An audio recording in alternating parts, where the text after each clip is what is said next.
Welcome to What the Flicks review of The Walking Dead Season 4, Episode 14, The Grove. Very sad episode. Yeah, very sad, and I think I'm just... Look. Oh, look, just look at them and Look count. at them. 1, 2, 3. So, this is probably the darkest episode of the entire season, I would say. It's fucking up there. It's very, very dark. I thought it was going to be just, another mid-season. Someone might die, it might be a few close calls. Philosophy. Did not see that one coming.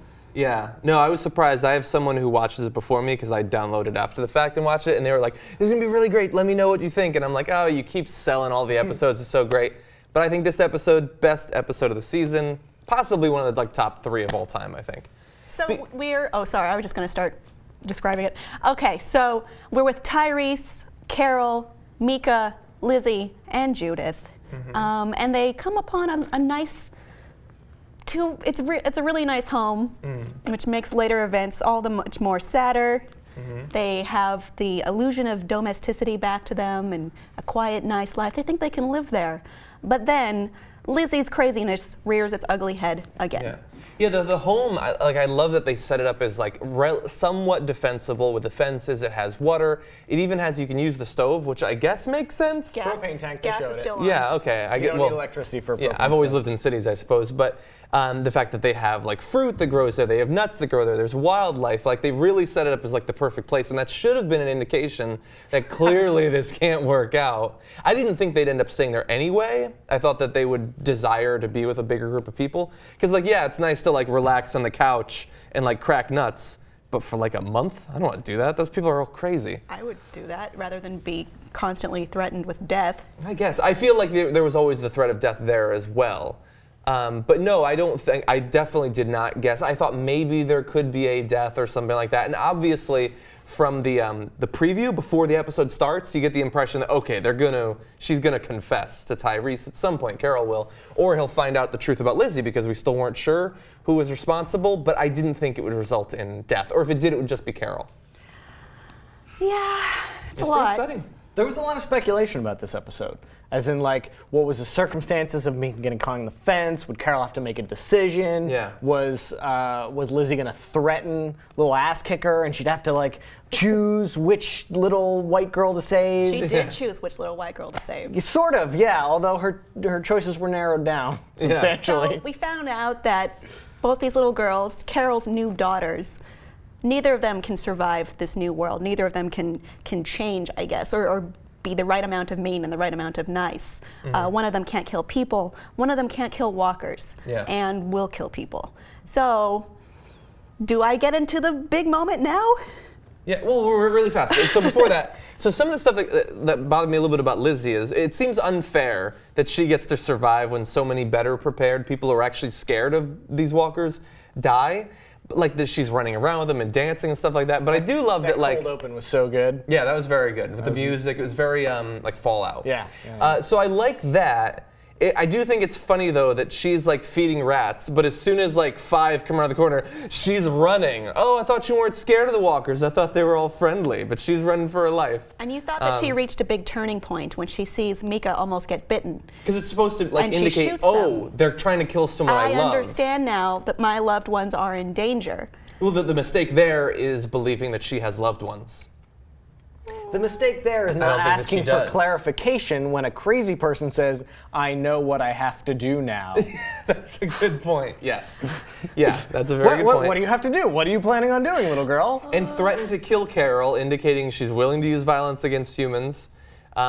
Yeah, I mean, it's easy to look back and say Carol made a big mistake by not doing something earlier. I probably would have, because I believe that Lizzie was a big problem for a whole season. But you didn't know all that stuff. Carol didn't know all that stuff that we knew as the audience. I guess. At the time, I thought that she was covering for the killing of Karen and the other person. I thought that she had that knowledge. The fact that it was actually her does make her choice vis-a-vis Lizzie more difficult, though. So if you haven't gotten it yet, what we're hinting at is that Lizzie kills her little sister and trying to prove to Tyrese and Carol that someone they love can come back as someone they still love, which is obviously it's not possible. It's never going to happen. And she starts screaming and freaking out on Carol and Tyrese, and Carol just has to try to hold it together and say, oh yes, of course. we'll just tie her up with shoelaces. Everything will be okay. Go inside with Tyrese. It's all good. And you see that she doesn't act like she's super upset when she sees little Mika's dead body. As soon as they leave, she just can't hold it together. That scene was really she hard. had to hold it together in front of her, or else Lizzie would have possibly killed all of them. Melissa McBride acted the shit out of this a episode. Great actress. Yeah, she was good. Yes. I don't think we've seen something like that from her since, season 2 with Sophie in the barn? Yeah, or some of the scenes with the abusive husband, I thought that she was Which is good. all the way back in season 1. Yeah, exactly. She's been That's a good totally off point. the radar for the longest time. I thought Lizzie did a really good job. Like, obviously not flawless or anything. I think that you can definitely critique part of it, but that's a very hard role to play for a child. I couldn't do it now, and she's like 12 or something. Mika, not so much. But Judith, great acting job as well. She played the baby very well. She laid Didn't down. cry once. I didn't hear her cry once this episode. So all that was good. Do you buy that Lizzie, from what we know about Lizzie, that Lizzie would kill her sister?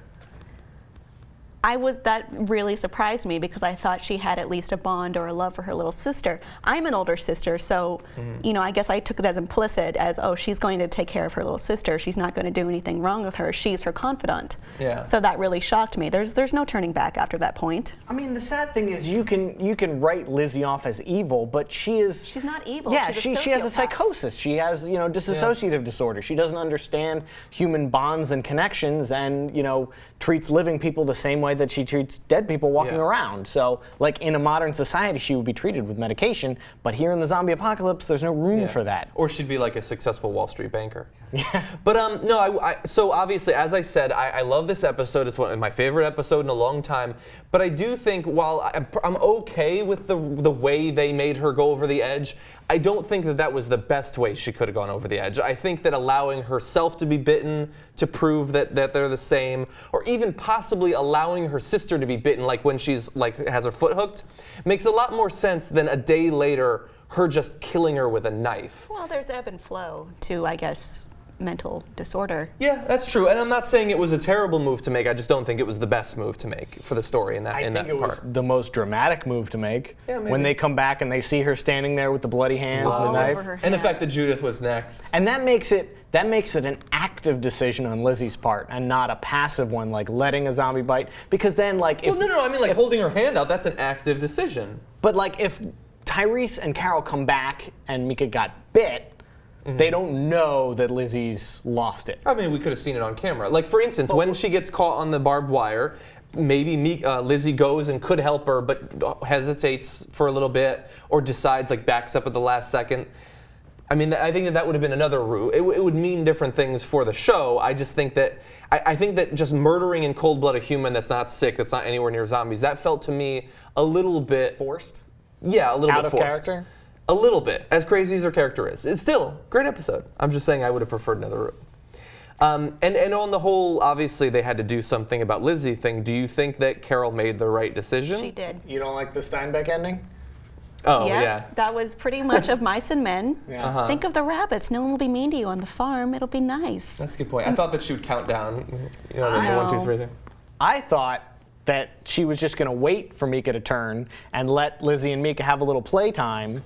Tim, That's What? crazy. There's no way. That's obviously like the cruel, sinister Carol's not option. crazy. Carol's not a bitch. I know, but that's what Lizzie wanted, and I just love a little bit of No, sweet that's justice. not I think how it letting works. Lizzie turn would be sort of poetic, that she gets to, she thinks they're the same, so let her be the same. Maybe shoot her in the heart or something, and then they just all leave. you say that as if there's a chance her hypothesis is correct. There's no chance No, it's it's correct. not correct, but I'm saying it could be I don't know. I think that would have been interesting.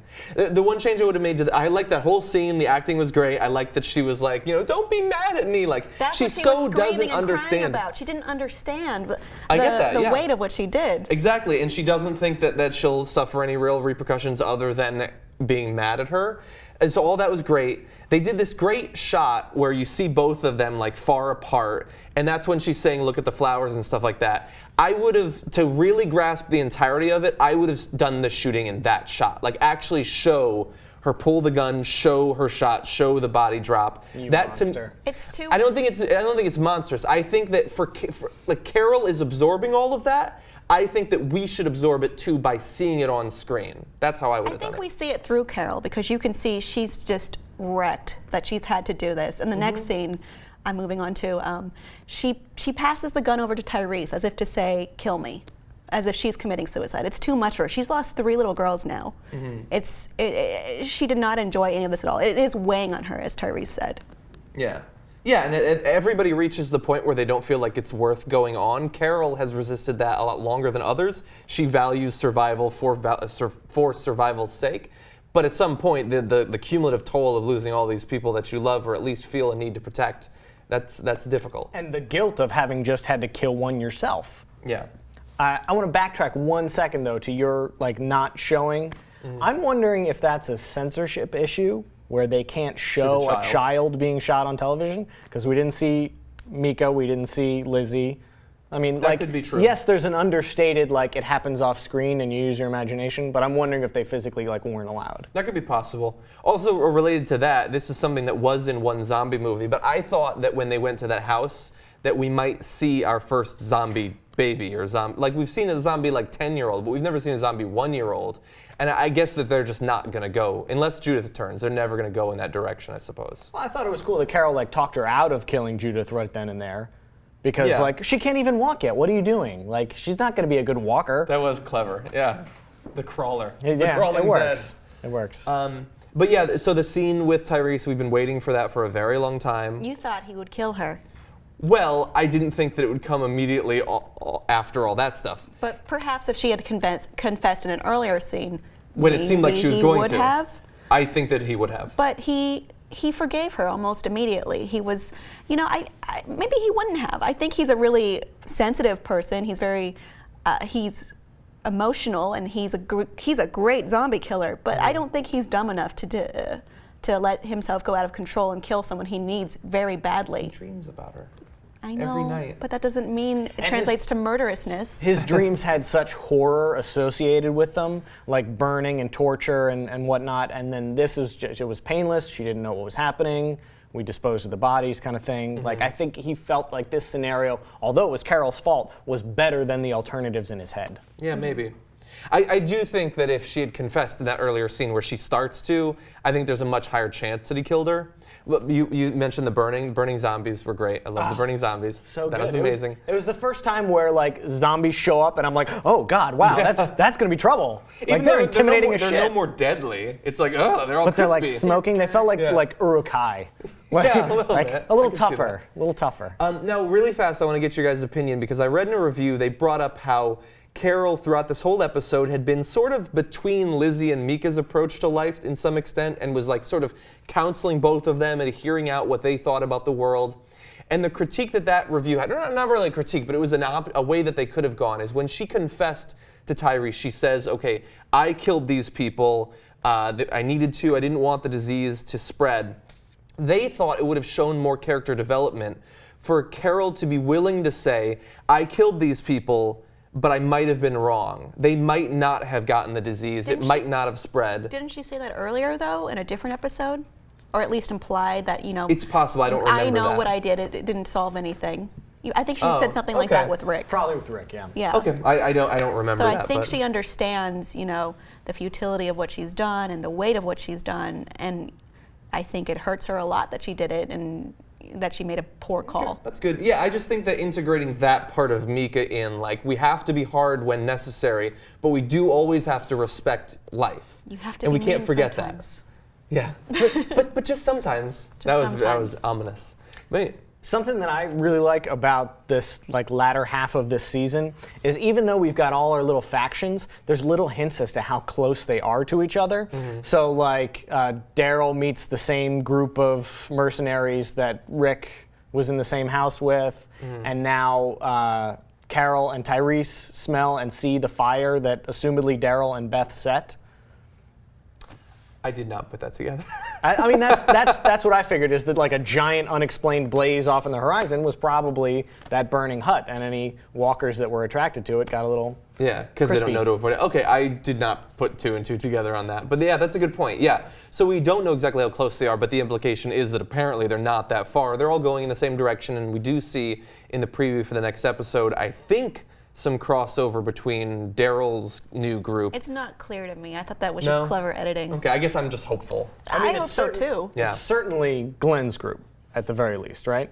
Yes. Yeah. Yeah. So the possibility of them overlapping. But again, they are all going in the same direction. They're going to meet up eventually.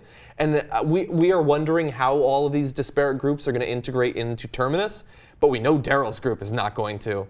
At the very least, they'll try to take it over. I don't even think it's for them, personally. All right. Well, we'll find out all that next week. We only have 2 episodes left of The Walking Dead this season. What will happen? More surprise death? More heartache? Stick around for that.